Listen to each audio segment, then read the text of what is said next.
अस्सलाम वालेकुम स्टूडेंट्स।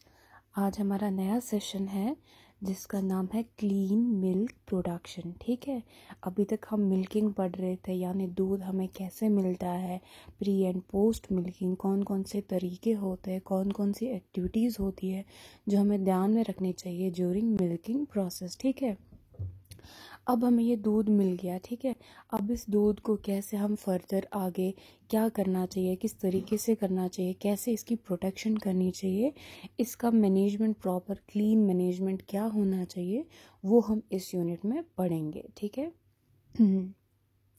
जैसा कि हमें पता है कि जो दूध है ये न्यूट्रिशियस है। ठीक है, यानी इससे हमें बहुत सारे न्यूट्रिएंट्स मिलते हैं। ठीक है, लेकिन साथ ही साथ हमें ये भी पता है यू सी दूध it is highly perishable in nature, यानी कि ये बहुत ही जल्द ख़राब हो जाता है। ठीक है ना, तो इसीलिए हमें क्या करना चाहिए, हमें बहुत ध्यान से, बहुत अच्छे से इसकी प्रोडक्शन करनी चाहिए ताकि हमारा मिल्क जो है वो साफ़ रहे। और ये प्रॉपर तरीके जो है वो हमें मिल्किंग के टाइम अप्लाई करना चाहिए।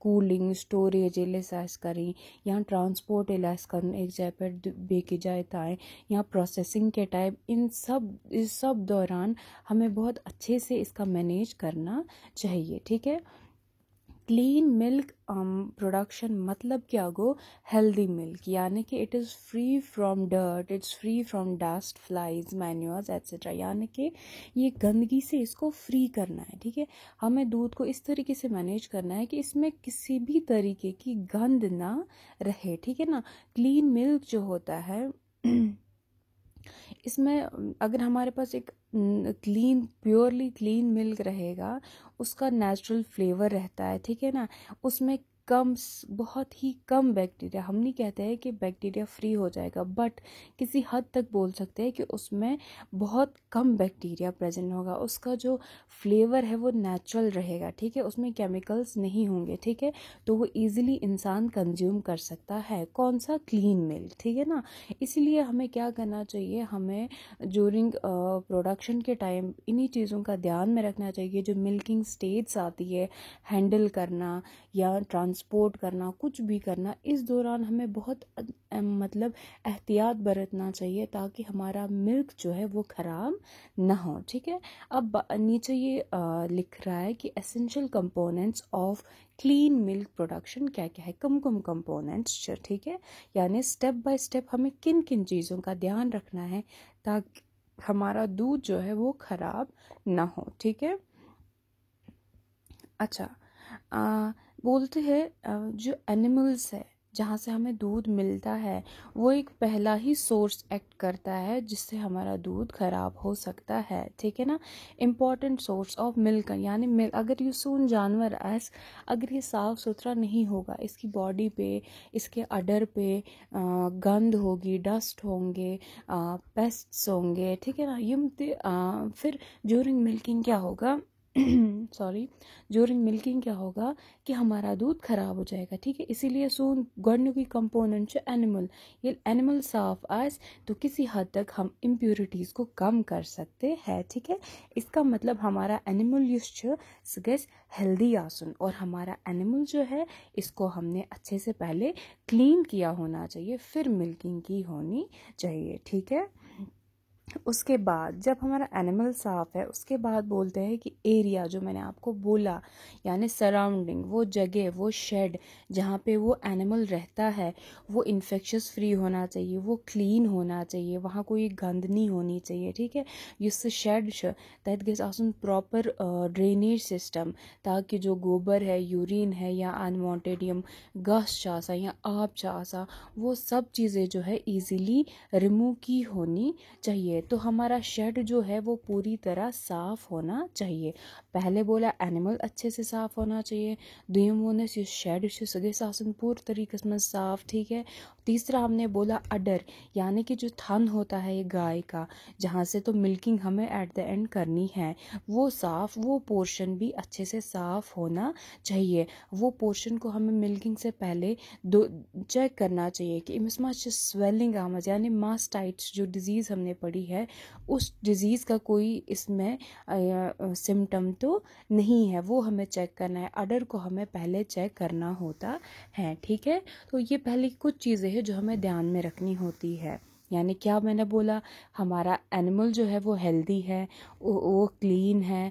डीएमयू सराउंडिंग है शेड आइस वो साफ़ है, ठीक है। तीसरा, हमें अडर यानी थन जो है वो चेक करना है, वो ठीक है, ठीक है। उसके बाद अब मिलकर, यानी अगर मुझे दूध लेना है एक गाय से, तो मैं क्या हूँ फिर, मैं मिलकर हूँ। मिलकर जो होता है, या मिल्क हैंडलर, या तमिस ब्या कह नफर उस गाय हैंडल करा, उसको बोलते हैं मिल्क हैंडलर्स। या जो दूध पकड़ता है, या जो कंटेनर्स पकड़ता है, या कुछ जो उसके साथ दूसरा बंदा होता है, ठीक है। तो ये दोनों जो होने चाहिए अमते गसन हेल्दी आसन, इनके नेल्स कटे होने चाहिए, इनके हाथ साफ होने चाहिए, ये क्लीन होने चाहिए, ठीक है। तो दूसरी चीज़ हमने क्या बोली, इस मिलकर आइस वो साफ सुथरा होना चाहिए, ठीक है। ओके, उसके बाद इस इन पे कहाँ ते आइस पर जो सिक एनिमल होगा, जैसा कि मैंने आपको पहले भी बोला है, उसको क्या हम रखते हैं, सेपरेट, उसको हम थोड़ा दूर रखते हैं हेल्दी एनिमल्स से, ठीक है।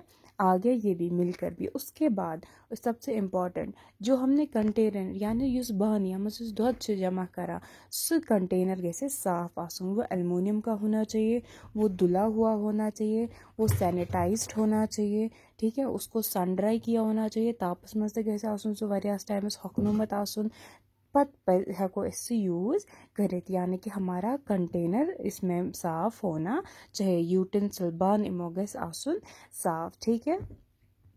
और मोस्टली क्या बोला गया है कि युस ये कंटेनर अत यल आसा टॉप की, अत युस टॉप थोड़ा डोम शेप से, क्या ताकि उसमें क्या होंगे, उसमें इजीली कुछ भी गंद नहीं जाएगी, ठीक है ना।